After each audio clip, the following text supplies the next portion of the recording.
اور پھر اقبال کہتے ہیں مسلمانوں سے مایوس نہ ہونا، حکمرانوں سے زیادہ امیدیں بھی نہ لگانا۔ وہ جو چھوٹے چھوٹے لوگ نکلے تھے نا صحرا سے، بظاہر غریب تھے، بظاہر ان کے پاس مال نہیں تھا، وہ خالد بن ولید جیسے، وہ سعد بن ابی وقاص جیسے، بظاہر ان کے پاس زیادہ اسلحہ نہیں تھا۔ اقبال کہنے لگے مایوس نہ ہونا، یہ نہیں کہنا بن کچھ نہیں سکتا۔ فرمانے لگے رات میں نے سنا ہے فرشتے آپس میں باتیں کر رہے۔ واہ اقبال تیرا بھی انداز کتنا نرالا ہے۔ کہنے لگے رات فرشتے آپس میں باتیں کر رہے تھے، میں نے سن لی ہیں۔ بھلا وہ کیا کہہ رہے تھے؟ یہ سارے لوگ نا خالد بن ولید، سعد بن ابی وقاص، یہ صحرا کے رہنے والے تھے، اور اس وقت کی سب سے سپر پاور روما کہلاتی تھی، الٹ پلٹ کے رکھ دی ساری رومی سلطنت۔ تو اقبال کہنے لگے رات فرشتے آپس میں باتیں کر رہے تھے کہ سنا ہے پاکستان کے، ہندوستان کے مسلمان جوان مایوس ہو گئے۔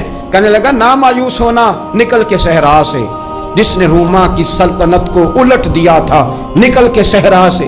گرمی دیکھو اس شعر کی، ولولہ دیکھو اس مرد کا جو مصور پاکستان ہے، نکل کے صحرا سے جس نے روما کی سلطنت کو الٹ دیا تھا، سنا ہے میں نے یہ قدسیوں سے، وہ شیر پھر ہوشیار ہوگا۔ وہ کل باتیں کر رہے تھے کہ بہت سارے ان میں سے پھر جاگ گئے اور بڑی جلدی وہ بلاک بنائیں گے۔ سنا ہے میں نے یہ قدسیوں سے کہ وہ شیر پھر ہوشیار ہوگا، وہ آئے گا میدان میں، نکلے گا، اور انشاءاللہ یہی چراغ جلے گا تو روشنی ہوگی۔